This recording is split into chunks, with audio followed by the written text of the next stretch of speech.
interesting, you know? And the volume would go up even louder. Hi, I'm Tom Albrecht.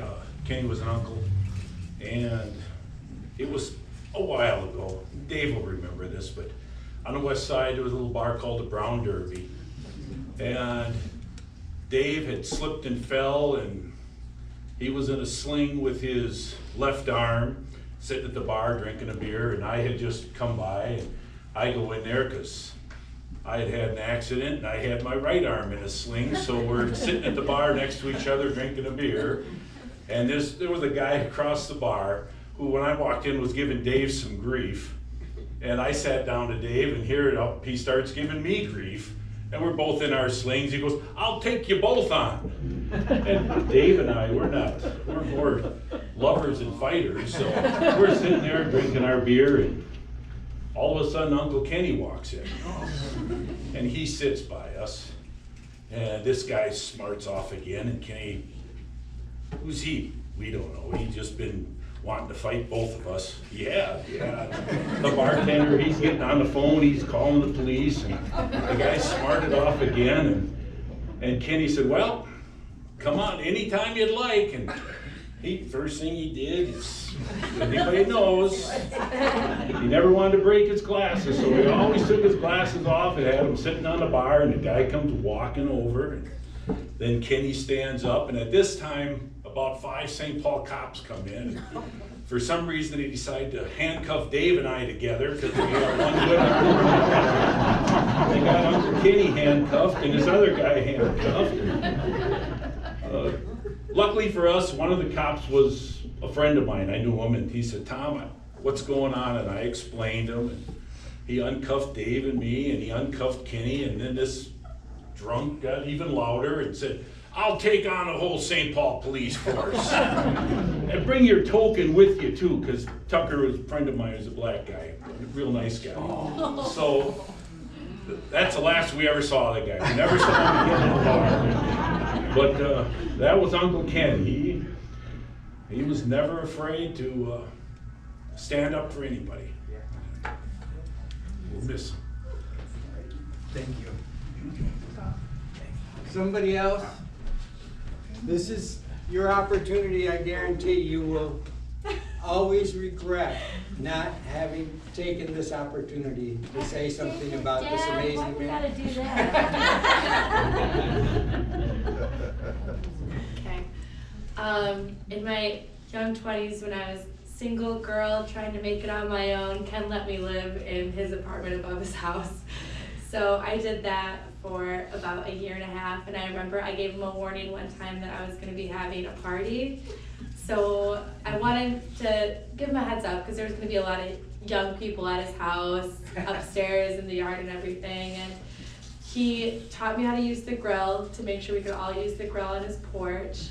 He actually went and left and got out of town for that night and made up the bed in his house and the other bed so that if people got too drunk, they could sleep in his house, sleep in there overnight. When he also went out of town, one time he asked me to watch his little teen cat Sophie for him and to also make sure that the myriad, probably honestly 12 bird feeders and squirrels were taken care of. So, and I told my parents that I felt like Snow White every single day because I'd go out there with like handfuls of peanuts, like throwing them out into the yard. And all of the birds and everything would come over. So as much as like I remember a million Ken stories about him being super rambunctious, and actually that at a bonfire one time, I remember my dad was talking about PTSD and how PTSD affects people differently from the different wars they've been in. And he was talking about like, oh, well, actually kind of with, Vietnam, they talk about how all that really manifests in bar fighting and drinking and swearing. And while Ken has a drink in his hand, he's like, "What? That's frickin' bullshit." Well, interesting. So many good rambunctious stories, but also it's just like the best combination of also being the most thoughtful guy ever letting me with a bunch of 20-year-old drunk people party at his house and not batting an eye and being accommodating. And yes, when I went to China with my family and with Ken, it was me, my mom, my dad, and Ken. So again, a 20-year-old with older people. And I referred to it the whole time as the AARP, the art tour of China, that I signed up for and couldn't get a refund on. So, I loved everything about Ken, and I can't believe that he's gone. So, thanks, Dad. Well, this is going to be off the cuff. Obviously, Ken was Jenny's protector, so we bumped heads a lot, and probably more than most son-in-laws would, because I have a part of Kenny in me, and I'm going to say what's on my mind. The best part about that is that no matter how much we screamed at each other or argued, 5 minutes or the next day, it was like it never happened. But the funnest story I'll tell you, and we've told it before and it'll be told forever, was the day we found out Jenny was pregnant, which was very early on as she corrupted me. Probably 4 months in. I'd never seen Kenny and Jenny so excited in their life when Dad got home from work. And we had already told Linda, and she was ecstatic and the sweetest lady ever and ready to be a grandma. And Kenny jumped on the couch and had his blanket and was like, "Go get Dad. You gotta tell her, I can't wait." So they send me down the stairs, because we're living in the apartment up there, and bring them upstairs, and they said, "Well, we got something to tell you." And he's standing there, and I said, "How would you feel about being a grandfather?" And he said, "How would you feel about having a shotgun shot?"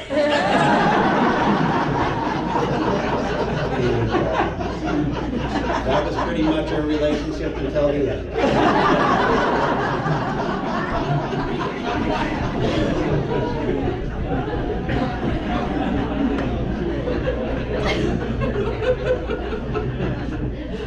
Anybody else? Not, I'm gonna say but we got somebody. I have to. Jennifer.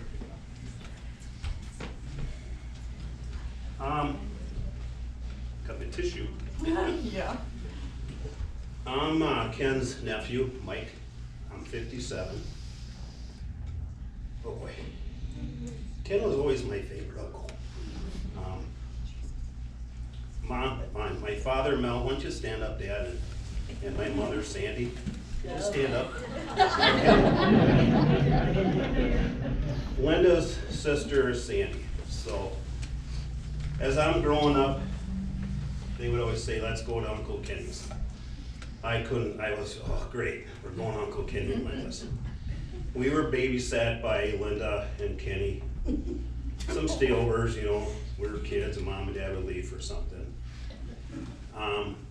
There were times, Kenny was always there for me. He would always come up to me and talk. The 4th of July, as I remember a lot. The 4th of July party, I see Angie laughing. The kegers, my first time of getting into that when I was, I don't know, maybe 14. And I get in the back of my dad's vehicle in the back seat, and guess what I do? And the next morning I'm cleaning up in Dad's. But I remember Kenny, and I'm sure walking around with a gross of bottle rockets and a beer can, and he would light the whole thing, and they would just be going every which way. We're just ducking, and we're just going, what the heck's going on? And he would laugh and laugh, and those 4th of July parties were awesome. I turned 16, and Kenny came to my parents' house with this 1970 Chevrolet Impala. It was a 2-door vinyl top, and I've got my driver's license, and Kenny walks in and my dad's there, and we're at the kitchen table, and I'm there, and Kenny's going, "Mel, I'm gonna sell my car." "Okay. Well, what are you gonna get?" Guess what he bought? A Pinto. I'm gonna go buy a Pinto. And my dad's like, what? And I'm gonna sell the '70 Chevy. And I'm standing there and I go, Uncle Kenny, how much? He goes, $400. I went downstairs and I came up with $400 and I handed it to him. I said, I'll buy it from you, I like that car. And my dad's like, where did you get $400 from? And I'm making $3.10 at a grocery store. And I saved up, and that's what I did. And I bought that car. I pimped it out. I put on mag wheels, I put in the little fuzzy dice in the back and the whole 9 yards and the fuzzy dice. And I tell you, I had more fun in the back seat of that car in high school than you can imagine. And I met a gal, and we would always do the sneak in the cul-de-sacs and stuff. Back then, they would say, as you're having you know what, you should talk during your sex. And the only talking I had to do was peek up my head and turn around and go, nope, I don't see any cars coming. So, had a lot of fun in the back seat. Thanks to Kenny. I had a lot of fun rides in the backseat of that car. He would tear around St. Paul like you wouldn't believe with that car. So I'm glad I'm doing this. And I liked seeing Jennifer and Kenny. You still are great cousins. I don't remember the last time I seen them. I'm thinking at my daughter's graduation. You think so, Ellie? That was probably 4 years ago. She's 22. And he came and he sat down and I sat right next to him as soon as he showed up. And we talked and we talked and we talked. And sure enough, I had to kind of mingle around, but I just heard a lot of things about his riding. I always knew he liked to Sturgis ride. He told my wife, if you ever want to ride with me, I'll come and pick you up and we'll go. And he was willing to come right to my house. Because years ago, he bought a 1983 Yamaha 400 Maxim. I never drove it. And he came up and he looked at it. You might remember that. Yeah, I remember that. And he said, oh, it needs new tires. It needs this and that. And I said, Kenny, it's not really. He goes, it's worth more. I have to put a lot of money. So I gave it to him. I said, just take it. And he goes, Mike, don't you ever say anything to anybody about this. So he took that. But I don't, that's the last time I think I seen Kenny, so I seen him at a really, really good time. And he was healthy and he was having a great life. And I want to live that way. I had an accident, and if I can live half of what he's done and where he's been, that would be great. So that's all I can think about. So as a nephew, what an awesome uncle. I tell you, he's such a great guy, and the jokes and the laughter and the volume. Oh God, he was loud. It was a nice loud. I was never embarrassed being around him. So I think I'm going to end it there. So thanks. Thank you, Mike. Thanks, Mike. Right, hearing from a nephew reminded me that one time Ken was talking, I forget what the car was, Thunderbird or something he was really proud of, and he went to visit a brother. And the niece and the nephew decided they'd wash his car for him. So they go out there with the Brillo pads and wash the whole car. They bring him out there to show him, and it's all these swirls are now etched in permanently in the paint job. And I go, what did you do? And he said, well, what can you do? They were trying to be nice. And that's the kind of guy he was. He wasn't going to make them feel bad about it. He wasn't going to let them know they ruined their car. He just thanked them for it. All right, anybody else want to say something great? I'm not one for doing this, but when we went to Sturgis a lot with the Broads and of course Kenny. And we were coming back out of the hills one night, and it was just raining and storming and just awful. And my kids my kids were in the group also, which made it even worse for me. And so anyway, we got coming back into Rapid City in this storm, and I didn't know where my kids were, so I decided I was gonna turn around and go make sure my kids are okay. Well, I didn't know Kenny was following me. Well, I can't see in the dark. So I pull into this place and I turn around and I guess I thought it was a driveway and it wasn't, and I went over the curb. Didn't hurt my bike, but Kenny followed me, and I guess it wrecked his exhaust pipes. Well, anyway, he didn't, he kind of gave me a dirty look the next day, but I didn't think anything of it, And it wasn't until just this summer that I found out that Kenny blamed me for wrecking his pipes. So, with that, Kenny, I am really sorry. Anybody else? Where's my brother Bob? You gotta have a story from North Star Steel, you coward. I worked with Kenny down in North Star Steel, and one time he bought a Pacer. Yeah. All they are is all just windows, and we always had a good time down there. A couple of the guys took the seats out, put toilet seats in. I wasn't around to see Kenny's expression. We were all having a good time. Yeah, well, he told me about that story many times and laughed about it and all the fun he had at North Star Steel. He loved that job. He never would have left if he'd had the choice. Well, he told me to let him know when the superintendent ever quit. Anybody else before we close things here? I'll go real quick too. We went down for, my wife is Jamie's, I'm gonna cry. I thought Jen and Scott were playing April Fool's joke on us at their wedding.